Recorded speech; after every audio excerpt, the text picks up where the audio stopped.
For those of you who are less familiar with this vlog or who have only subscribed recently, occasionally I do an episode that is dedicated to the questions that arise in the comments beneath the films. So that's what we're going to do here today, but do stay tuned because there's a competition opportunity coming up later on. Right, for the rest of this episode, I need to get down to the shed. But before I continue, quick change. No, not this. This. It's a Shure SM9. It's a Shure SM7B. Let's just go back a step. Now, whilst I absolutely love this mic, if I had to go down to one mic, it would be the U67. I like the way it represents my voice. It doesn't pop too much. It is totally kind of blocking my view. And also, if you listen to the background noise, it's picking up quite a lot of that. And also, I can't speak over the music because it picks up too much. I basically decided to switch to this new mic. So now I'm enjoying a full line of vision here. Apparently it's not going to pop. Did it pop? Has it popped? Has it popped? Oh God. Well, I've got it on trial and having just spat straight down the front of it. So let's just listen to background noise. Is it quieter?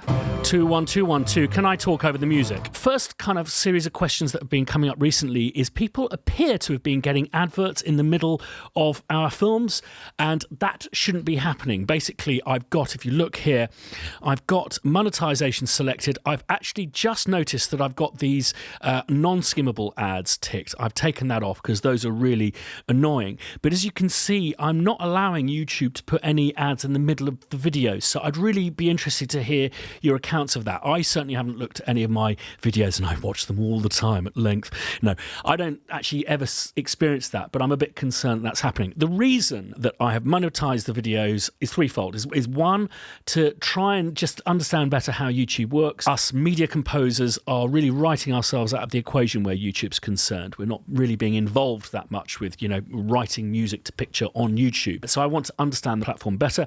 The other thing is just to see if I can raise some cash, and if I can raise some cash to kind of share it with kind of prizes with us, which I'll get to later. And the third is I have a belief that it is not in YouTube's interest to put my video in front of people unless it is monetized. So it's all about finding new friends. Several of you have commented on the fact that I seem to be creating this kind of modular system that's behind me and this kind of whole out-of-the-box system, but is there not any way of kind of incorporating in the box stuff with a modular system that's out of the box? And funny you should say that because I've just done my demo for LCO textures, which is awesome, by the way. I used my modular synth on that, and it was going to be interesting to see how they sync up together. And it turns out it's really bloody simple. What you do is you get this, which is, I think, one of the most unattractive pieces of music tech I've ever seen in my life. I include Elka in that, and you just hook it into your... I've heard that actually, if you go on off mic on these mics, it's a bit of a disaster. Right, you hook your USB up here, just insert a MIDI cable, MIDI out, like that, nice and tidy. Okay, then I'm going to go over here and insert the MIDI cable in here. Now, what this little module will do will kind of unpack the MIDI messages into like pitch and gate, that kind of stuff. So I've just programmed an external MIDI track playing some 8 notes, which is sending to this thing, out to that. And all I need to do is just hit play on this. Hey presto, and it's tight, so tight. There's a few little workarounds. You can't start in the middle of a track and that thing knows that you're in the middle of a track. But what's really interesting is if I just change the tempo on this box here, so let's change it down to 70 and let's run that. And what about if I put a nice big kind of tempo curve? Will the modular still chase this? Let's go.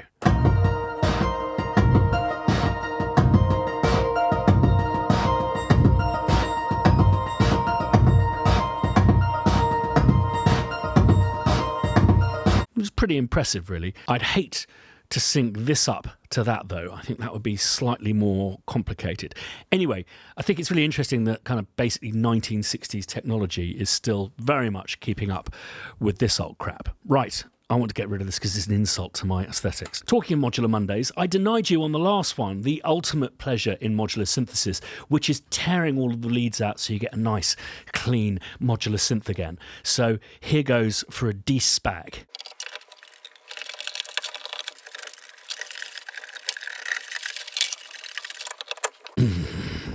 Or is it just me? One of the things I really wanted to focus on today was the community, and to again thank you for your support, but also to remind you, particularly those of you who are new to the vlog, that really if you're not reading the comments and the conversations beneath the films, you're really missing out 70-80% of this channel. And the episode linked above, entitled Finger Farts, which some of you may not have seen because it's got a horrible title, has been no exception. The episode is about inspiration and centres in on procrastination. So Matthew Jones said, by doing something mundane or procrastinating, you're allowing your mind room to breathe, to sort through the mire of ideas, information, which then allows you to clear your head and create to your best. Having said that, it's up to the person to decide how they procrastinate. Sitting down and playing Xbox or watching TV is a bad form of procrastination, whereas something like mowing the lawn, doing the laundry, food shop, etc., is good form. And I couldn't agree more. Instead of it being a guilty pleasure, I'm actually embracing procrastination as a part of my workflow. So I'm not just sitting watching kind of binging with Babish on YouTube.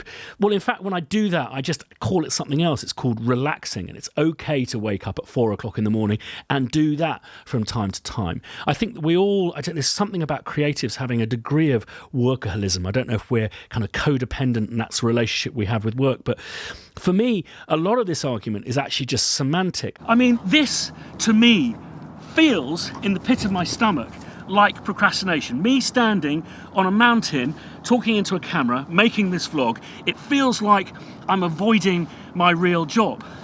But of course it isn't a waste of time. This isn't procrastination. I've learnt so much from you girls and guys. I've learnt so much about myself. I've learnt how to edit video, set up cameras, how to not fall off mountains. You know, when I was working on Alien Isolation with my brother and his partner Alexis, I spent the first week just watching films that were scored by Jerry Goldsmith, and I felt just guilty to the core about it. But I just absorbed his writing style, and that was kind of my end of the bargain, was to write the kind of Jerry Goldsmith sounding stuff for that computer game. So I think that we punish ourselves too much with, going down to the gym is not procrastination. Walking in a park with your dog is not procrastination. Spending time with your kids, this is all just good for you. I think where we do have a choice, if we can do a bit of research or tidy one studio, I would consider that to be more positive. And yes, sitting down playing an Xbox in your dirty pants or sitting down in the pub getting pissed is probably not best form, really. So I think it's just an interesting question about, do you agree with this idea of positive procrastination? And should it actually be called procrastination at all? I would argue with that. There is still a part of me that is an avoidant. And I do think that that is the aspect of procrastination I would like to look into more and work on. Which ties in with Vincent Rice's comment that the procrastination phase is actually two separate things that the film alluded to. The autopilot subconscious phase is absolutely vital, in my opinion, and can be helped by submerging yourself completely and intensely in research material for the project, music, pictures, scripts, etc. Thanks for that comment, Vincent. Actually, someone wrote a really sweet message about finger farts and said, my son was just asking me why I was watching a video about finger farts. I explained to him that it was how serendipity can cause a mistake to be something positive. His response, and I think he's a very clever lad, isn't it a shame that doesn't happen with real farts? I mean, you never fart and think, ooh, lemons. You just think eggs.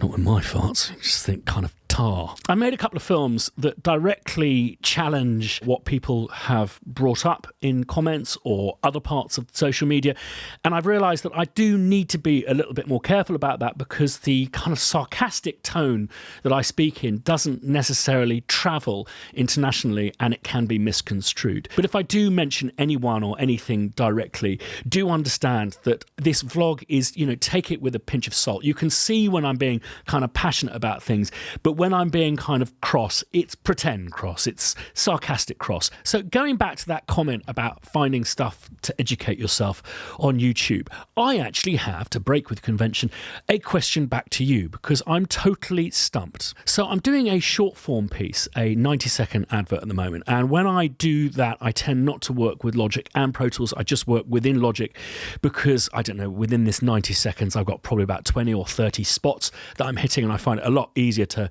kind of scrub with the picture being within Logic. So I bounce within Logic, and then I do a layback where if you have a look here, I do a kind of a little mini dub against the dialogue. Now, as always with adverts, you get given notes. So I've created version 2 here. Now, something that I've done here, I don't know how, is I've managed to change the automation from track automation to region automation. And I can't find, for the life of me, anywhere on the internet a way of copying that region automation onto this region automation. Now, I've discovered there is this automation select tool, which seems to work with track automation, but not with region automation. So let's copy that. No, that doesn't work. So I'm completely stumped. I don't know how. One, I can either turn region automation into track automation. That's question 1. And question 2, how I can copy region automation from one region to another. And third question, do you agree that logic automation has gone from being a bit crap to a total clusterfuck? Anyway, rude and naughty. Now, one of you mentioned when I talked about monetizing this channel in this video above that I spoke about raising some money to possibly put together for a prize. If you recall, there was also a survey done of what you thought that prize should be, and I believe the DFAM has come out very much on top. Good choice. I've just checked AdSense, thanks for reminding me about this, and we've earned nearly £1,000 towards this kitty. So by my calculations, that doesn't afford us 1 DFAM, it affords us 2, which is convenient because by my calculations, we're very shortly going to be hitting the 200th video mark. So because it's 200, I thought instead of being 1 prize, there'd be 2. So I thought a DFAM for each prize winner and £200 to spend in the Spitfire shop. And you think there's nothing in the Spitfire shop for £200. I'll correct you on that. In fact, some of my favourite libraries are around that price point. I'll take you through them. So how are we going to do this? Well, I really want to design this for people who are kind of loyal to the channel. So what I thought I'd do is request 3 things from you: 2 letters and 1 number in this order. Number 1, what is the first letter of the football or soccer team that I support? Number 2, in this video above, the Winter Solstice special, Alan talks about a mixing console. What is the second letter of the manufacturer of that console?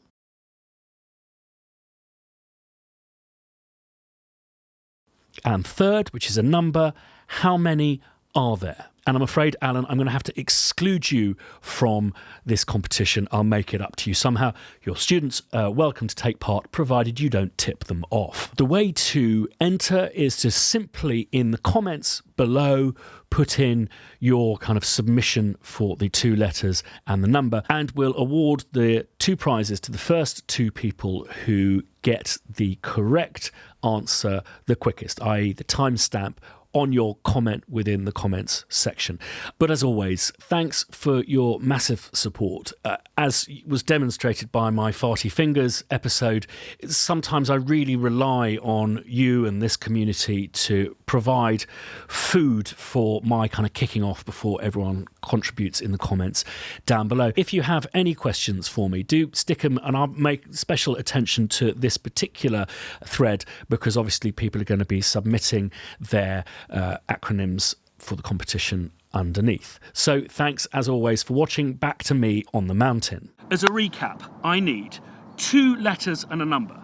The first letter is the first letter of the football team that I support. The second is the second letter of the desk that Alan talks about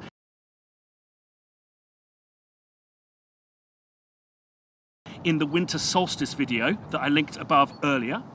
And the third thing, which is the number, is the number of desks. We're going to go to the first 2 people who answer the question correctly. That'll be by your timestamp in the comments beneath this video. Don't put it beneath any other videos because we'll not be looking at those. And I'm going to get the Spitfire customer experience team check and double check and triple check that we've got the right winners. Thanks as always for watching. The next competition opportunity will be when we reach 20,000 subscribers. So if you haven't subscribed yet, please do. If you want to be notified, very important, the next time I put a video up, particularly that 200th video when I announce the winners, ding that bell. See you next time.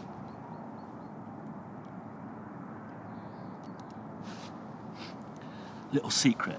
for people who stay to the end of the films, the football team is the only, to my knowledge, football team that has been shown repeatedly on this vlog. That's the tip. It's happened quite recently. All right,